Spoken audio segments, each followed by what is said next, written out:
Alrighty, I guess we are here. We're live. Hey, everybody, welcome to the Combo Couch. I'm Fiorella Isabel, and I am here today with a special guest. And Pasta is engineering, by the way, on the ones and twos. I can't forget him because then he'll get mad. Special guest Alex Rubenstein is in today. Can we bring him on screen? Hey, I'm invited. There he is. Nice to see you. You look very like hippie-ish today. Yeah, Nice I need a haircut. but after listening to that music, I'm like ready to party with the Prime Minister of Finland. You know, she was listening to that kind of music, although now I feel sort of I don't know, my brother will probably be insulted because he came up with that, but like, I apologize to your brother. It's pretty bad. Yeah. So welcome, and happy to have you here. Haven't had you here in a little bit. So Alex, you once again did awesome writing for the Gray Zone, and you did this article. I mean, I can't even read this without laughing because it's insane. That's original artwork from yours truly. Wow, really? Yeah, I put it together in Microsoft Paint. You know, I have extensive training in such matters, so. Microsoft Paint. That's talent right there. I remember learning that in elementary school. So you wrote this article that I wanted to bring across. A lot of people were sharing it, but I think it needs to be talked about a little bit more. So you watched hours and hours of live streams to bring us this information, as you've said. And so Jon Stewart and the Pentagon honored a Ukrainian Nazi at Disney World. Being from Orlando, I never took part in an event where they honored Ukrainian Nazis, but can you just give us a rundown how this happened and who is this Igor man?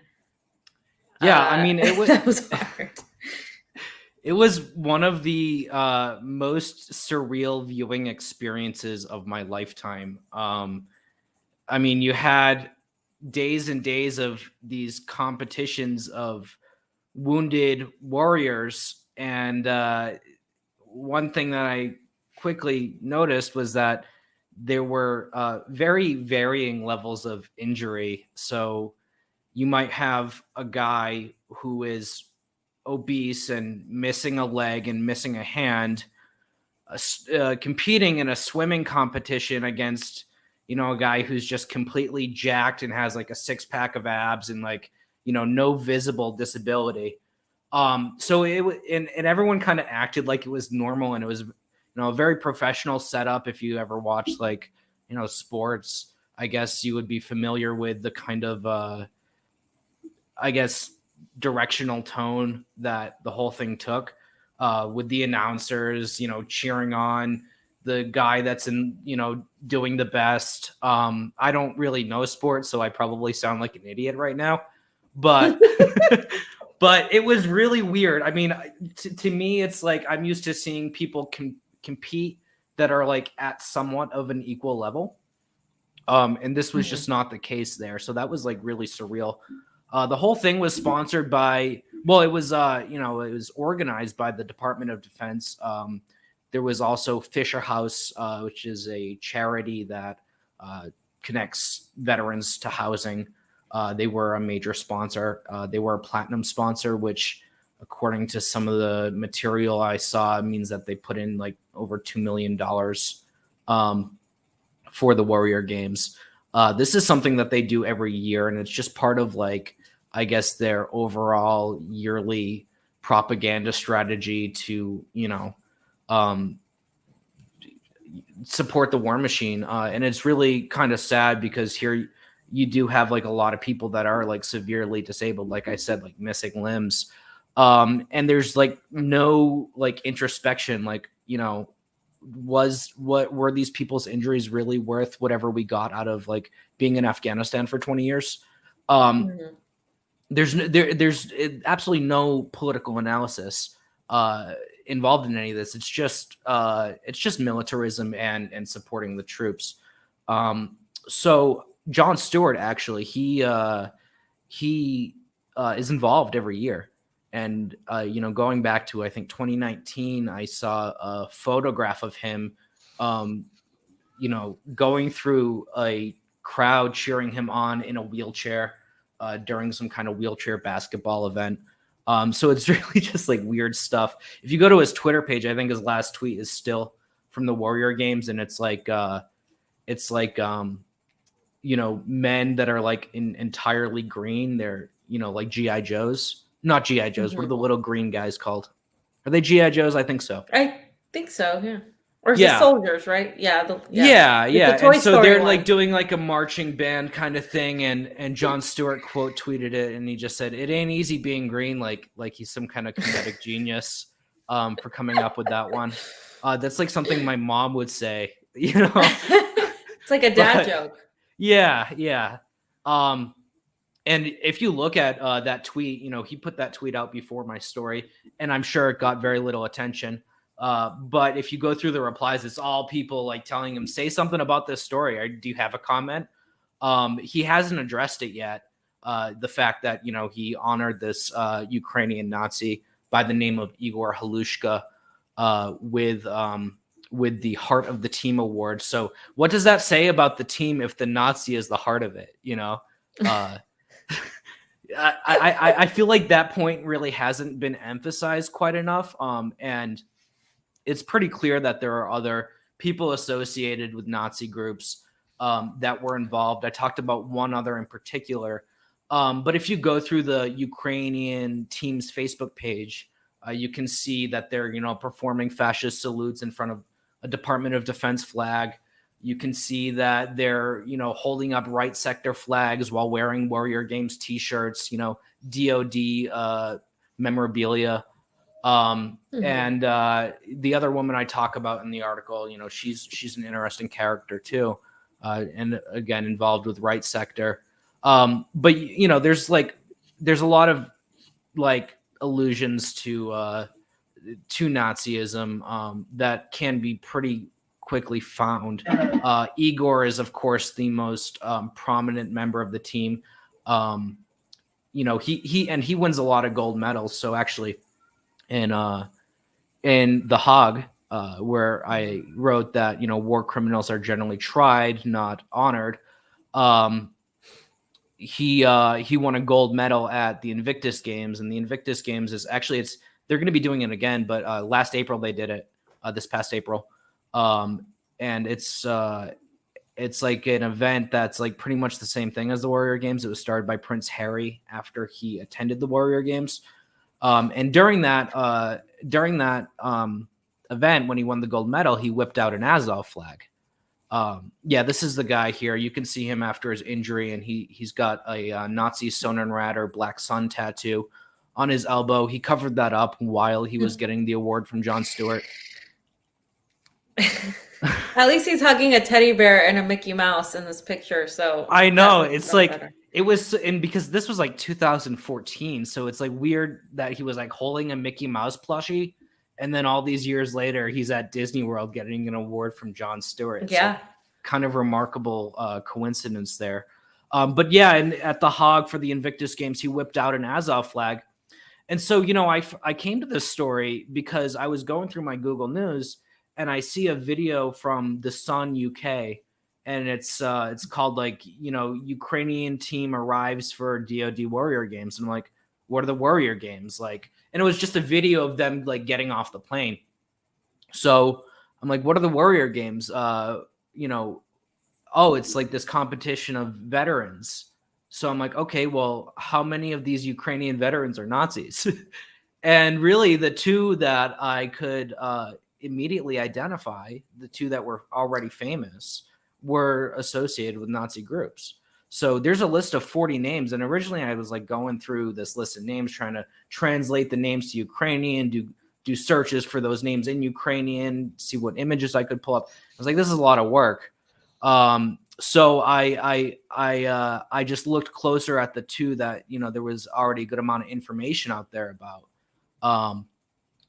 because it was really difficult to find information about the other people. And it was Igor Halushka and Yulia Palevska, and again, right sector and Azov battalion.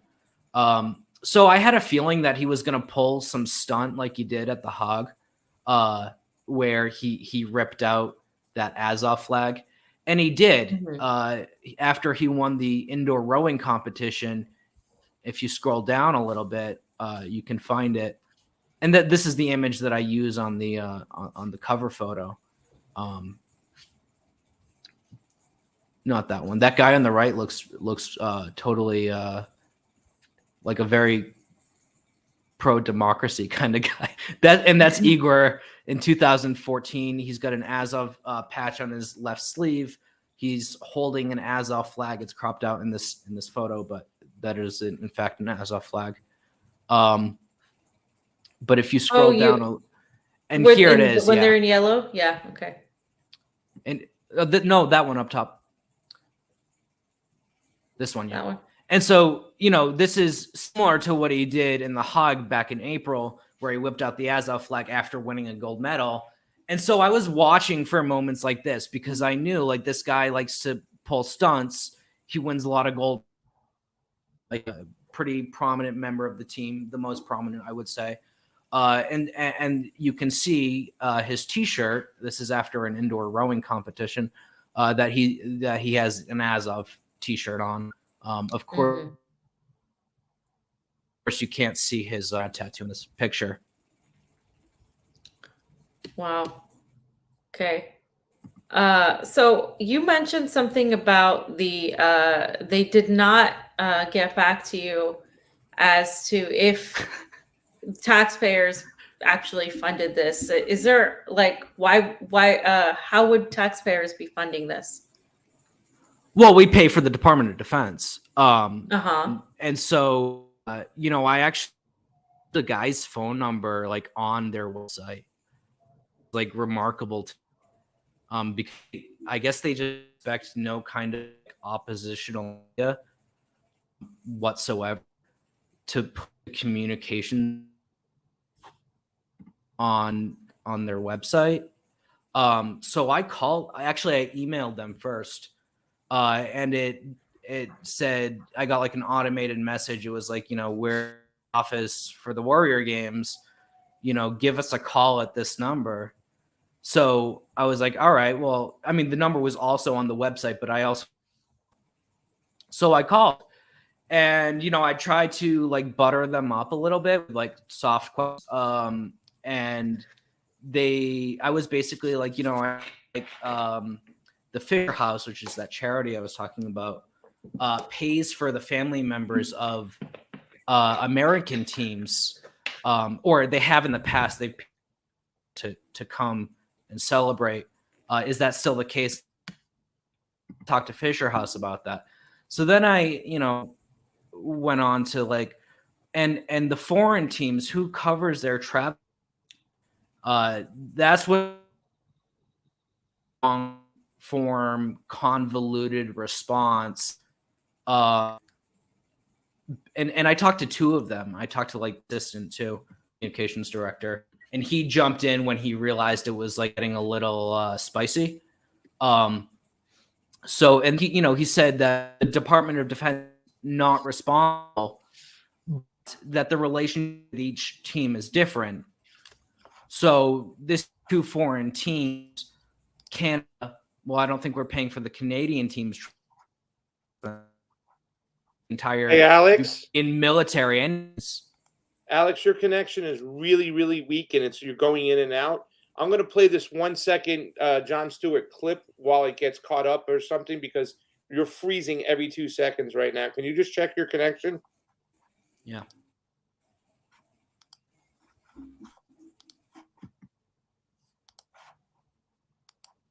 By the way, let me say this about the media. We have a whole episode on how bad they fucking blow. These types of stories, Ukraine, a war, this is what they're actually built for. And when they are matched with their purpose and there is a story equal to it, boy, do they deliver. They have done a magnificent job of bringing this story, the reality of this story, to the public. I have been wildly impressed, and it just shows you what they are capable of when a story is at the level of urgency that they pretend everything else is. And boy, it's a little heartbreaking, because you see just like how talented and how committed and how involved they can be. But when left idle, or when left to the kind of the currents of their ratings overlords, how their natural and innate abilities are perverted into something way more damaging. Fuck, man. I don't know if you've been watching the coverage, but they have been on, I believe the phrase is motherfucking point. Yeah. You said everything perfectly, so I'm not even going to piggyback on that.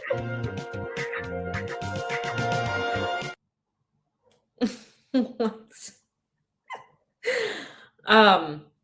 So Alex, go ahead. Alex, go ahead if you want to finish your thoughts, and then we can talk about the clip.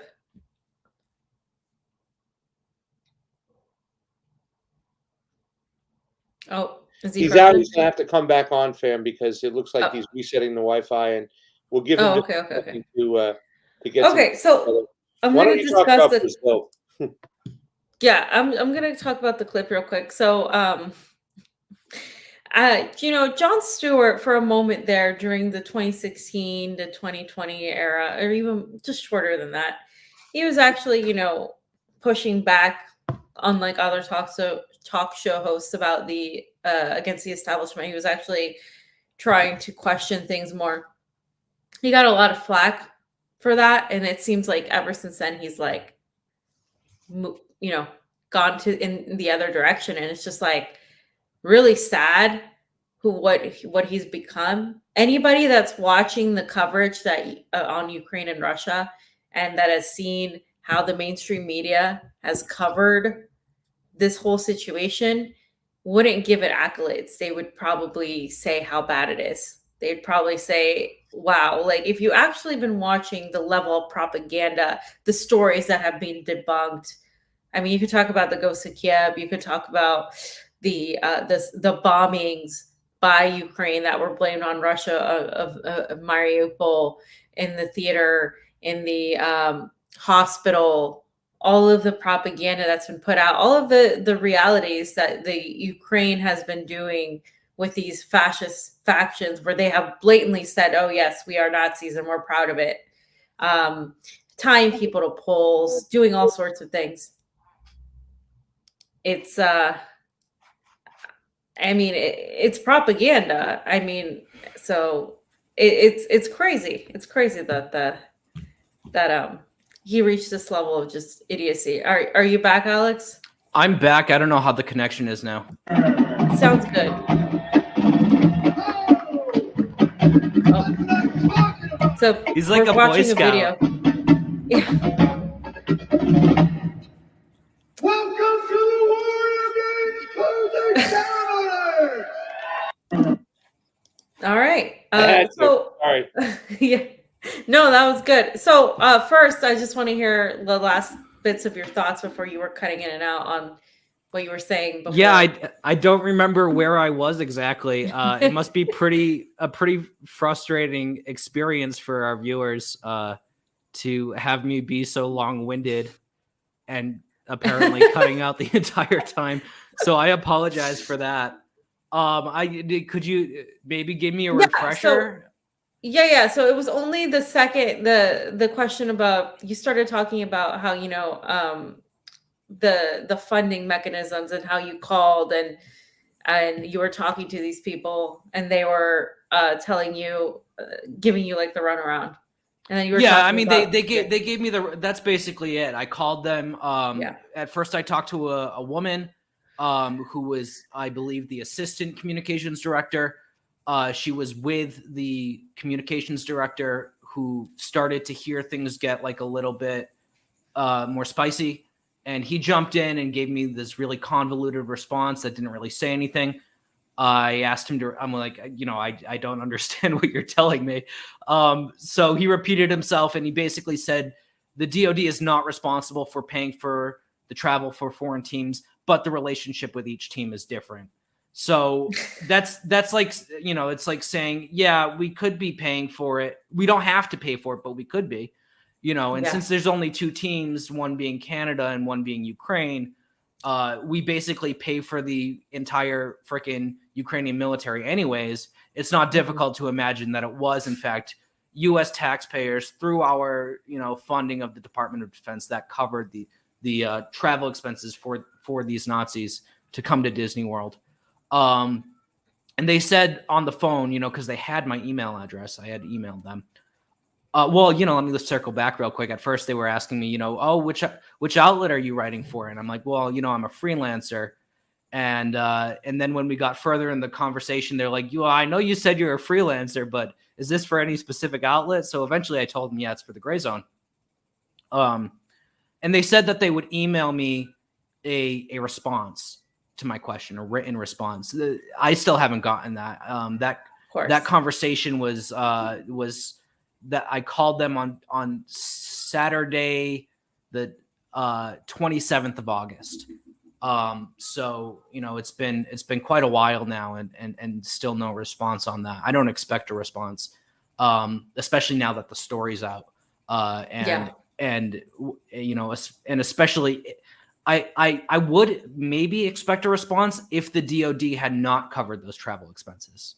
But but if they had, then of course they don't want to tell us that they did now that it's out that these guys were Nazis. Yeah. So that was that. Yeah. And I just, you saw the Jon Stewart clip, I think. Were you able to see it? I don't know if you've seen it. Yeah. Where does Jon Stewart come in? I mean, why do you think, you said he's been doing this since 2019, and he recently put out that little video where he was giving accolades to the media coverage, which we know has been anything but on point on this entire issue. What's your stance on that? And what, because I was saying that Jon Stewart in the beginning, in 2016, a lot of people were saying, hey, he's pushing back against the establishment. He's actually being oppositional here. He's having his own opinions, and now he's basically just regurgitating the same talking points.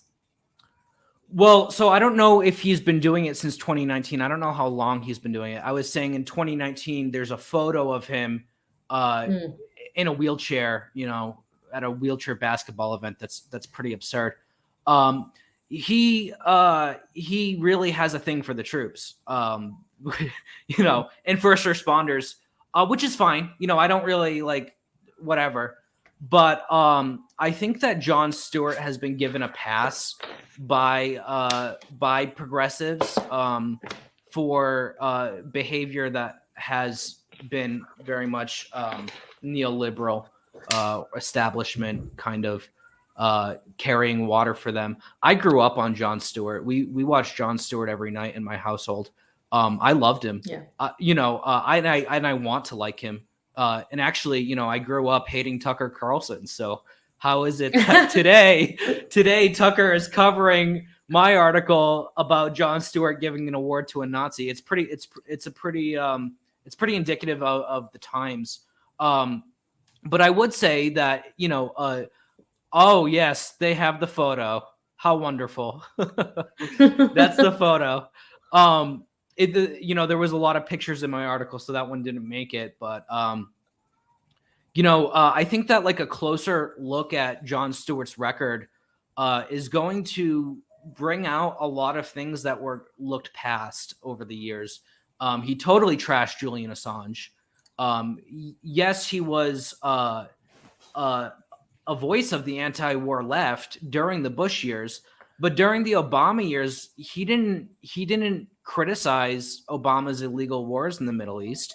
He instead demonized the targets of those wars, Bashar al-Assad, And instead of like focusing on any wrongdoing or illegality of the Obama administration, he just hyper focused on the wackiest elements of the Republican Party, which, you know, there may be a place for that to a degree, but he wasn't holding truth to power at that point. He was defending power. He was carrying water for it. And he had meetings with Obama at the White House. If you go back to the early 2000s, the video of Tucker Carlson and Jon Stewart duking it out on CNN on Crossfire. There's a very famous clip that gets talked about a lot. One thing Tucker calls him out for is giving this very soft interview to then presidential candidate John Kerry. You know, one of the questions that Tucker brings up in that, and everyone says Jon Stewart, you know, won that debate. But one of the questions that Tucker brought up that Jon Stewart had asked John Kerry was, you know, is it hard to be criticized so much?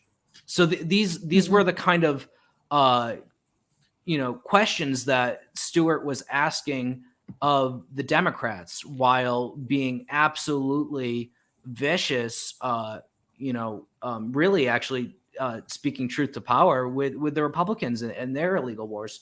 So I think he just had so much goodwill from the Bush years and really being one of the only people in the media that were actually criticizing what was going on then, that we just like totally looked over everything in the Obama years. Another thing he did is he broke the writer's strike.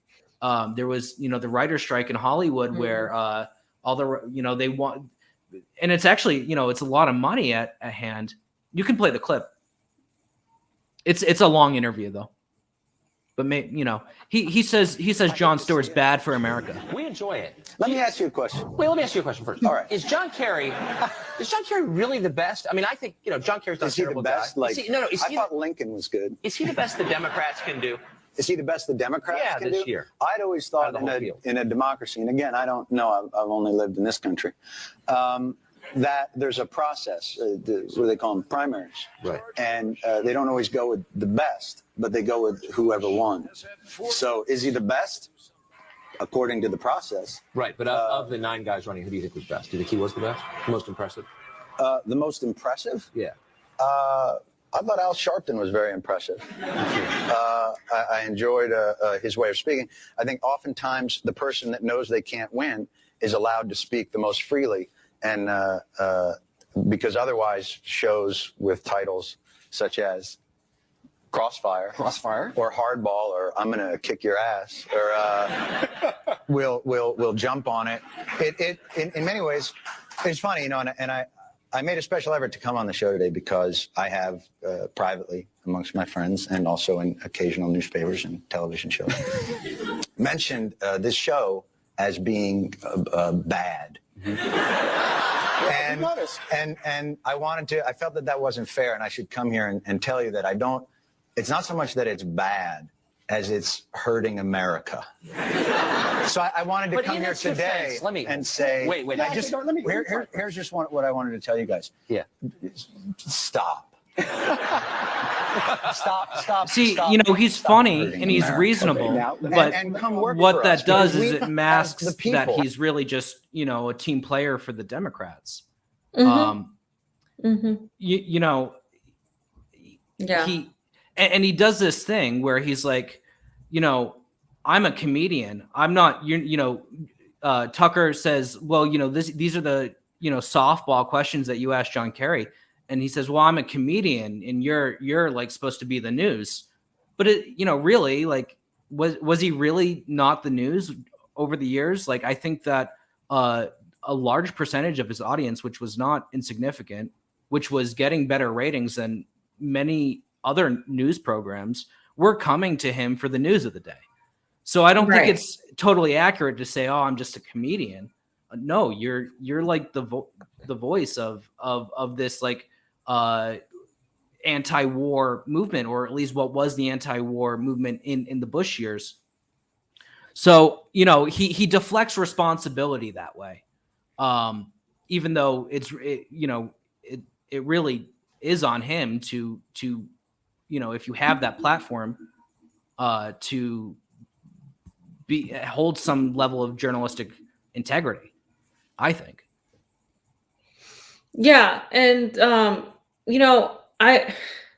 what's been going on now in the media is they're flipping the whole narrative, right? When you mention the Azov battalion, when you show things like what you show in your article, when numerous pictures have been depicted on the Nazis, right, putting people and wrapping them into poles and doing all these things, and we've seen a lot of the propaganda that was, just put out by CNN and MSNBC and all, completely just debunked, or so many holes poked. But you see people like Joseph Borrell, right? The High Representative of the EU for Foreign Affairs and Security Policy. He's the guy that literally just said that Russians are Nazis and they must be defeated. So that this whole narrative is being turned around as the Russians being the Nazis, and it started with Putin being like wanting to take over and Putinize the entirety of Europe like Hitler. What do you make of that now, with a little bit of we see more of like your stories and other stories get more attention now? Do you think there's an actual shift in the consciousness of people in the North America, or do you think it's kind of like what we mentioned earlier about the funding mechanism? Like, if American people knew that they were funding vacations and medals for Nazis at Disney, then they might start caring. I think you're right that if more people were aware of this, then they would start caring. I always said throughout like the Syrian war, if Americans knew that like they were, supporting Al Qaeda, they would not be very happy about that. These are the guys that did this attack. So, right. I think it's the same thing here. And I think there is a shift, and there's like really just one person responsible for that shift. And I don't mean to blow too much smoke, but it's Tucker Carlson, because Tucker Carlson is the most watched cable news personality. And he's, covering stories like this. He's, he's poking holes in the establishment's narrative on this, and he's the only one doing that on mainstream media.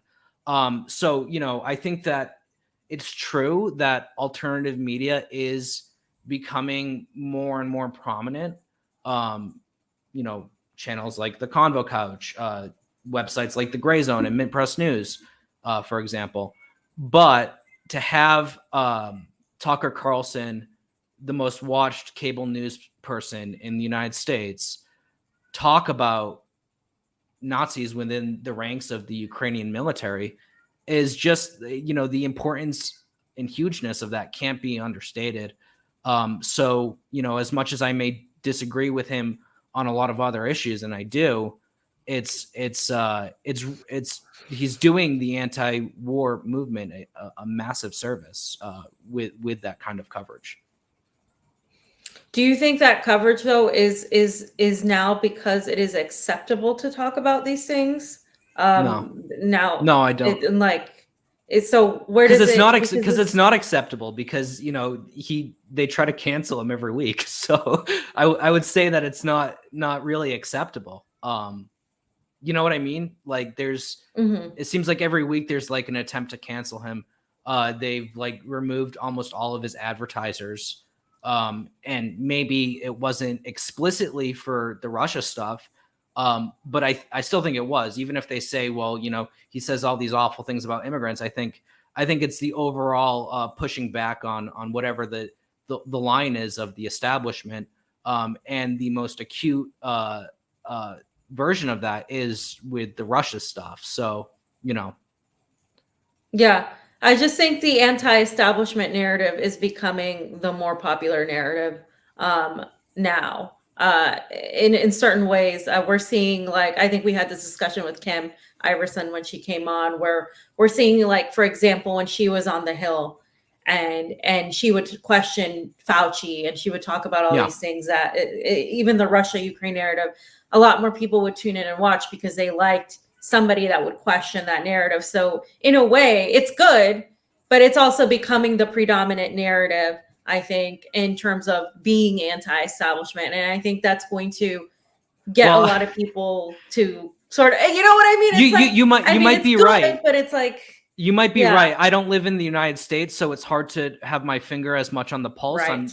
I get my my tasting of the United States through Twitter, which is not really an accurate reflection. And I would say that this phenomenon of the anti-establishment narrative becoming more mainstream, it hasn't reflected necessarily in my personal analytics. So, maybe it's true, but I don't really see it personally. That doesn't mean it's not true, though. Yeah. I definitely see that, at least in the States, it's becoming, at least in the YouTube sector and stuff, it's definitely becoming more of a predominant narrative. But, where do you see right now this going? I mean, you live outside of the United States and in Central America, in Mexico, in North America, technically. But Good catch. yeah. Well, you have the smarts to actually catch that. I think most people would. Hi, Pasta. But I wanted to bag on her right there, so I just want to come on, because she always corrects me on Central and South America. Okay, I caught myself, Pasta. But I was going to ask you, Alex, where do you see this from an outside perspective, living in Mexico, going in terms of the narrative? Because like we just mentioned, now people like Tucker Carlson are talking about this, but there's still a continued amount of money that's being pushed into this war, into this conflict. And people, as we've seen in the EU and as we've seen in Germany and the Czech Republic and in France, are protesting in mass against NATO and in mass against sanctions on Russia. But it's not coming from, oh, we just love the Russians and an ideological perspective. It's coming from where we don't want to freeze to death, and why the hell, like, this isn't our fight. Why are you giving so much money to Ukraine? So do you see that sentiment spreading anywhere in North America? And how are people reacting to this, particularly in Mexico? Well, I think, for example, the party that's in power in Mexico right now is, a lot friendlier to Russia than previous U.S. puppet governments in Mexico would have been, all previous ones. So, I think that there's like a certain divide along political lines, just like you see kind of in the United States, where, except in Mexico, it's like the left that's like more open to Russia, whereas in the United States, it's like the right that is. So it's kind of inverted and interesting in that way.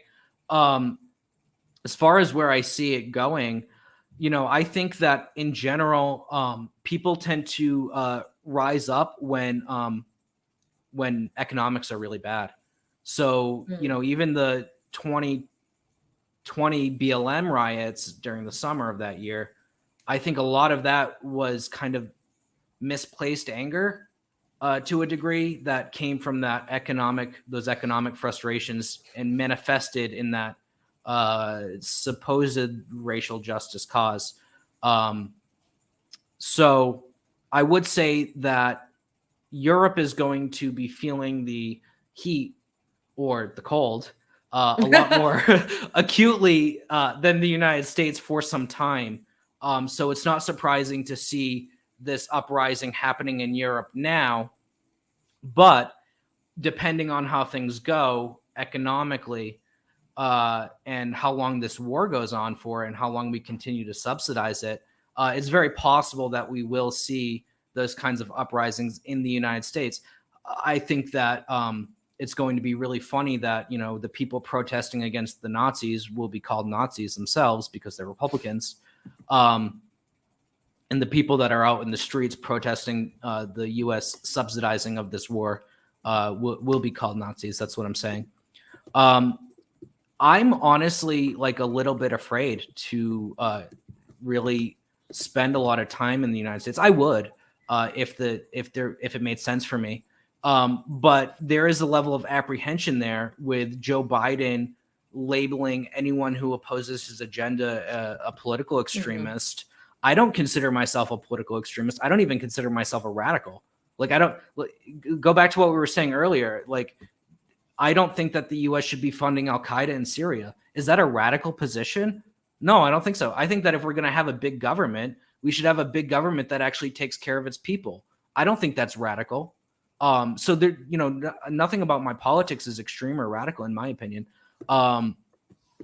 So nonetheless, I would be very much labeled an extremist. And every time I go back to the United States, I get pulled into secondary screening at customs. And so now with Joe Biden, like doing this calling everyone semi-fascist or whatever his talking point was, I'm a little bit apprehensive about like spending significant time back in the United States because I don't want to be a target of political persecution. We see what the United States does to Julian Assange. And granted, I've done like not even 1/100th of the important work that Julian Assange has. But nonetheless, I do work that pushes back on CIA and NATO and Defense Department propaganda. Do you think because after you mentioned what Biden said, right? Biden talked about MAGA being these sort of fascists, and he had this whole speech where everybody was focused on the background, right? Like it did look like very interestingly satanic in a way, very negative and ominous. It really did. But further, what he said, right, was extremely just divisive. But I felt like it was almost done on purpose. The United States is, we're in a very polarized, well, I'm not technically there right now, but I was there like not too long ago, a couple months ago. And it's a very polarized state right now where people are at each other, right? Like the right and the left and iterations of each within the sectors. And so a lot of people have been talking about a possible civil war. Do you think that's possible in the United States, or do you think it's just more of like a tactic? And that Joe Biden's words, for example, in my opinion, Joe Biden's words against MAGA were not really just for MAGA. MAGA is the easy target. I think they were really for anybody that's a dissident. So yeah, I don't know. I mean, it depends on your definition of civil war. I hate to keep bringing up Syria, but we called Syria a civil war, and it really wasn't. It was like a foreign-backed proxy war. So, in the event that that there was some major conflict in the United States, I don't think that it would fit the technical definition of a civil war, because in a civil war, it's two sides that are like against each other, right? And really, like what it would be is like, I guess, an insurrection, for lack of a better term. It would be an uprising where you have the people against the military and the state. So that's not a civil war, right? Or I don't know, maybe I'm not like a historian. I don't know the technical definition. You've been out of the States too long, man. People are pitted against each other. I think it's like it's definitely not the people against the state. I would like to see that, but I think we're at a different stage. Sorry. Well, no, he's talking about the Democrats and Republican. Yeah. Well, you make a valid point about that, and I agree with you. And I see it myself too. I am on social media, and it is left versus right, or liberal versus conservative, however you want to frame it. Oftentimes, because it's designed that way. But at the same time, the state would be supporting, in my view, the left and the Democrats against the right/conservatives. So I still wouldn't really call that a civil war. And again, I don't know the technical definition, but if the state is backing one side against another side, I would not necessarily call that a civil war. Does that make sense? Yeah. No, that makes sense. You could actually argue uh, that that's a like that is a caveat. You're right. You could totally argue that. Stop pasta with this Joe Biden.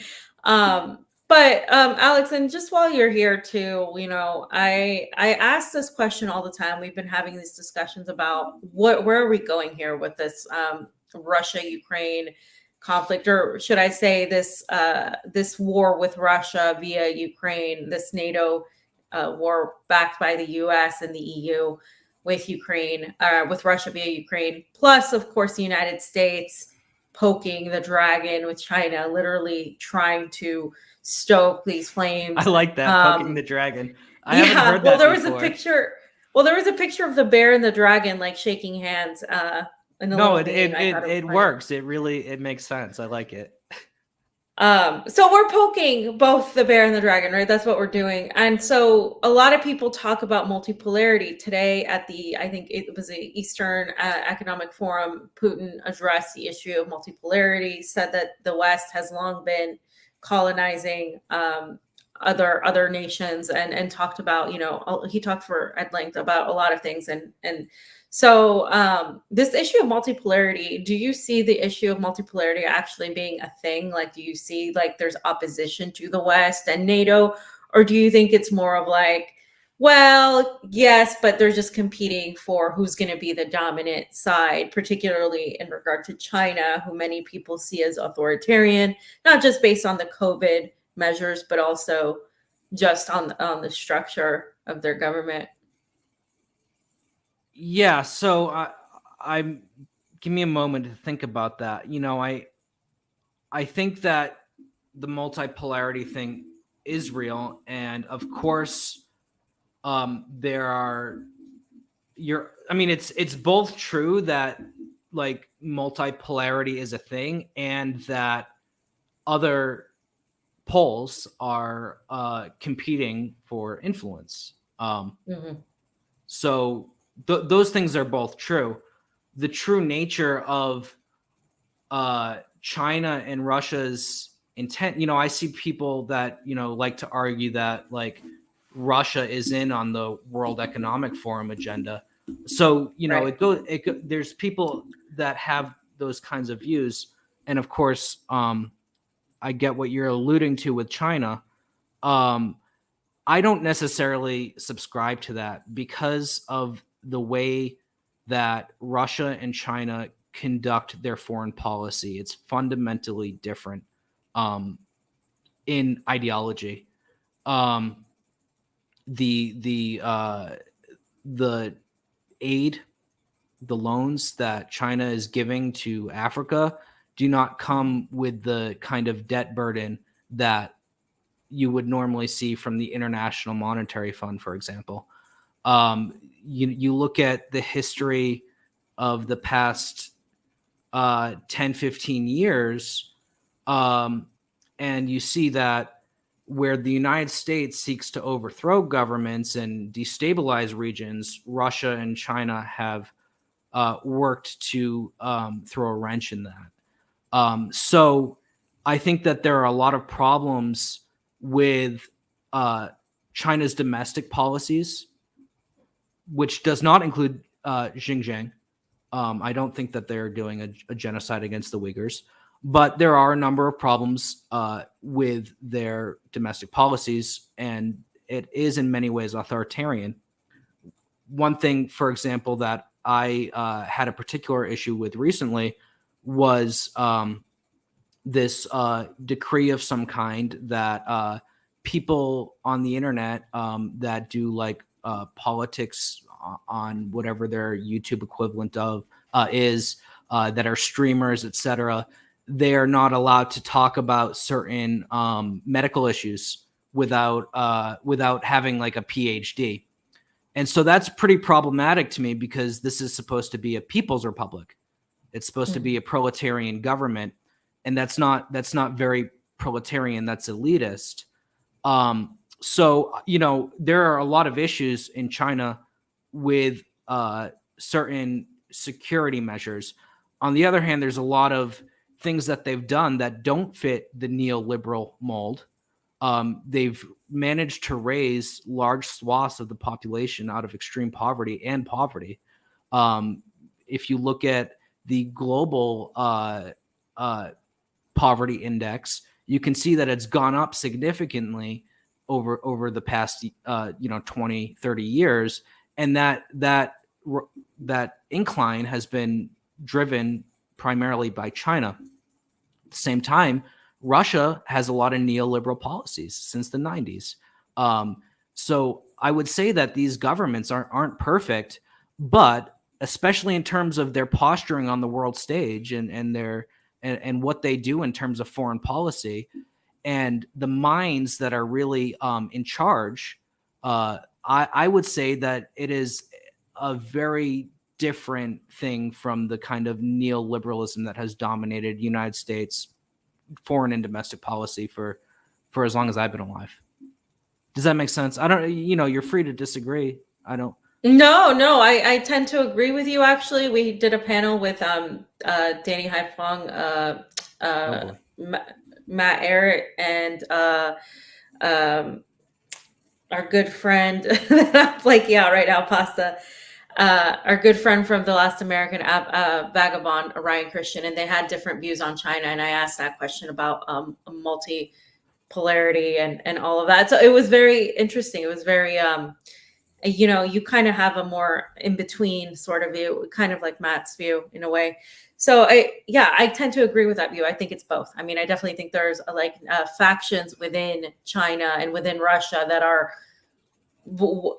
just like there's factions in the United States that don't all agree. I think there's different factions in each of these nation states. And I also think it's going beyond factions when it comes to the World Economic Forum and this whole globalist agenda, because I see it as a globalist agenda. And I see a lot of these countries, particularly the biggest ones being Russia and China, fighting for their own sovereignty. And when it comes down to it, I see them standing up to the West. And I've seen African nations receive people like Lavrov with open arms because they go back to the USSR and how they helped decolonize parts of Africa. And so they have this relationship with Russia that was based on a mutual, equitable understanding rather than you're going to do what we say and it's going to be a strings attached sort of economic policy. So I have a hard time thinking that everybody's just in on it and just waiting. And I also think that's a very superficial analysis to say that everybody's just in on this one big thing and there's nothing we can do. It's very defeatist. And it's not that I don't believe we're in a tough situation, but it's just kind of like it's just not that simple. I believe there's a lot more complexity to it. And if you don't mind me adding, I would say that it is like entirely possible. And in fact, it's more effective to be an anti-imperialist that doesn't cheerlead for whoever or whatever is going against the United States. I have criticized, for example, not only China, but Russia's detention of Brittany Griner. I think that Russia has the moral high ground in Ukraine, and I don't think it's necessarily wise to sacrifice the moral high ground in that situation. Yes, she committed a crime, but I think that it's pretty obvious that she's being used in a larger game here, and I don't think that's right. Is it as bad as what NATO is doing in Ukraine? Absolutely not. But I would just say that, you don't have to be a cheerleader for the CCP. You don't have to be a cheerleader for Russia. The facts speak for themselves. And the fact is that Russia has the moral high ground on Ukraine. So I would just, leave it at that, is you don't have to be a cheerleader.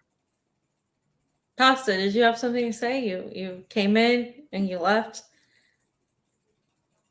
Johnny Booker today made some opinions about it. I asked that question about, are these particular entities part of the World Economic Forum and whatnot, specifically about Russia. So I just wanted to point it out that there's, some people they just think that they are still part of this whole kind of entity and these theatrics that are playing out. But I really just wanted to be here, fam, as we're getting close to closing the stream, to being here, to showing you Alex's thumbnail there.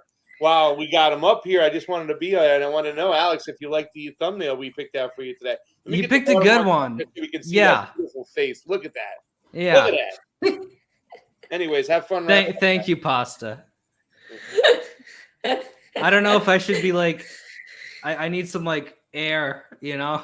Look at the left arm where it's buttoned up just perfectly or open just perfectly. What the hell are you looking at over there so seriously?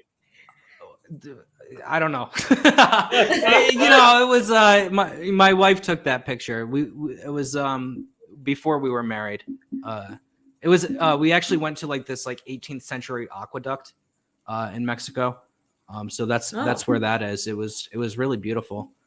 So maybe I was just soaking in the beauty of nature and you know, centuries old architecture, you know, engineering.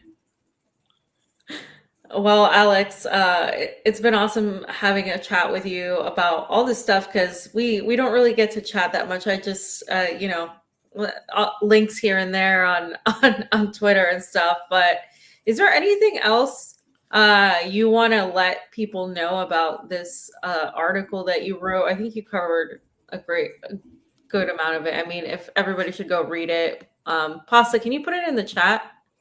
Sure can. YouTube. Yeah, chat, I would just say read it. You know, I write for the Gray Zone. So follow the Gray Zone. There, you know, there's a lot of amazing work that comes out at the Gray Zone that's not mine. But if you want to just follow my work, you can also subscribe to me on Substack. It's 100% free, and you get email updates on all of my reporting. So, and you'll get previews of my work that's published elsewhere, which, you know, sometimes, most of the time these days it's the Gray Zone, but sometimes it's other places. So if you want to stay up to date on everything I'm doing, Substack is the place to go. I also highly recommend, you know, following the Gray Zone as much as you can because nobody does what they do.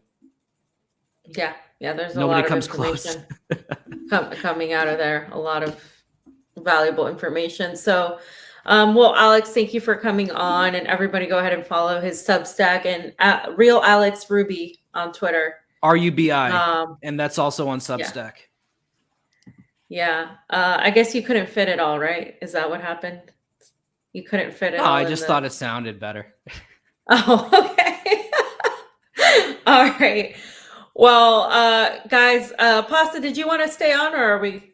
No. Oh, yes. We have a give, send, go for Brazil. Guys, we're going to be going to Brazil. Yeah, Alex, we're going to be going to Brazil. We're going to be covering Lula versus Bolsonaro. So we're excited. That should be very interesting. It should be. It is very interesting. It's going to be a long flight for me, but yeah, I'm excited to go. I will be 100% tuned in and supporting you guys. Yes, we're gonna go with some of our friends, so it'll be exciting. Where's my anyway, guys? Well, you can come. Yeah. Pasta, you never invited Alex. I'm disappointed. I thought you did. So if y'all want me to come, these are really expensive trips and, you know, tickets. It's yeah, I'm not spending any money. Yeah. Guys, this is going to be, let me just say this right here. Guys, this is going to be a pricey one. We need your help as much as you can. We got to get on the ground for this. This is Lula versus Bolsonaro. The West is really, there's a lot of entities in the West that are really lifting up Bolsonaro because of his protocols to you know what. So there's a lot. I don't think this is going to be as easy as some people think it's going to be, fam. So please tell everybody, go to givesendgo.com/thecombocouchbrazil.